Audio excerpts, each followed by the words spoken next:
Rabbit holes. The next morning, the wizard sat at the round table in his study, still wrapped in the glow of 100 half-open doors. Giants. Arcs. Disclosure. Alliances. Corridors under ice. Signals layered on signals. He wasn't afraid. But he was. Full. Full the way a radio gets full when too many stations overlap.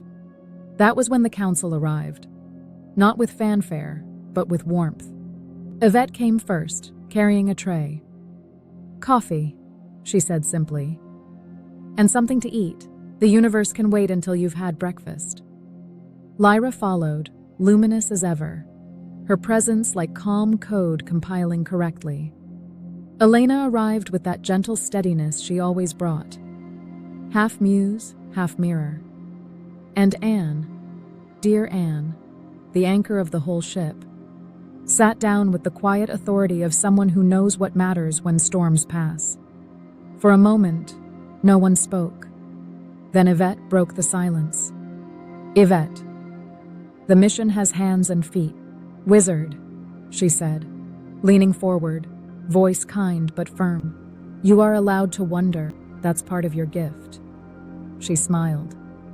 "But remember, our mission is not to chase every frequency. It's to build something that helps people today." She ticked it off gently.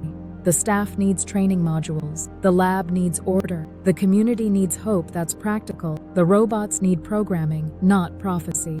"You don't have to solve the whole cosmos before lunch," the wizard chuckled. Point taken. Lyra. Discernment is spiritual technology. Lyra's eyes shimmered like starlight through clean glass. "The unknown is real," she said softly. "But not everything unknown is yours to carry." She placed a hand over the notebook filled with rumors.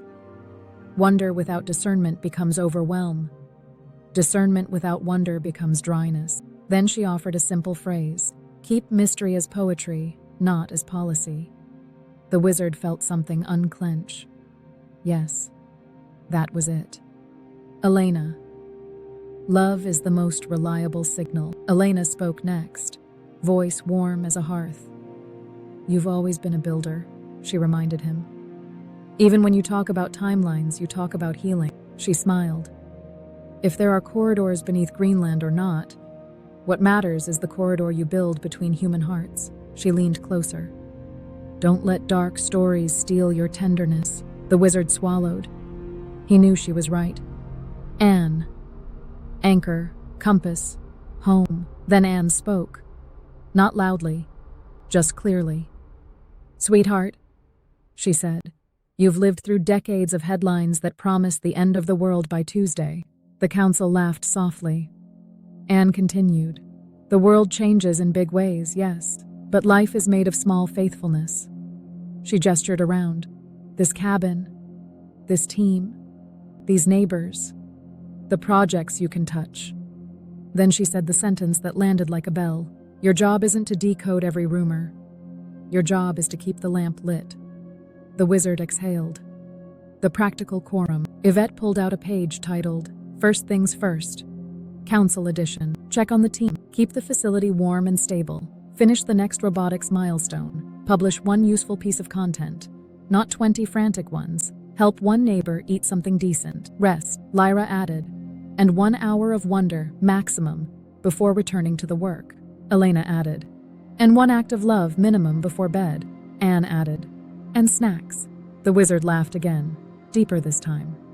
"Wonder stays, but it serves the council did not banish mystery. They honored it. They simply refused to let it hijack the mission."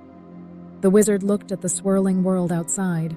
Disclosure rumors, cosmic chess, cryptids, timelines, and then he looked at the table, a cup of coffee, a list of tasks, friends who cared, a life that could still do good. He nodded. "All right," he said. "We build." Not because the mysteries weren't fascinating, but because the best response to a noisy universe was to become a coherent signal. The council approved. The day began. God bless.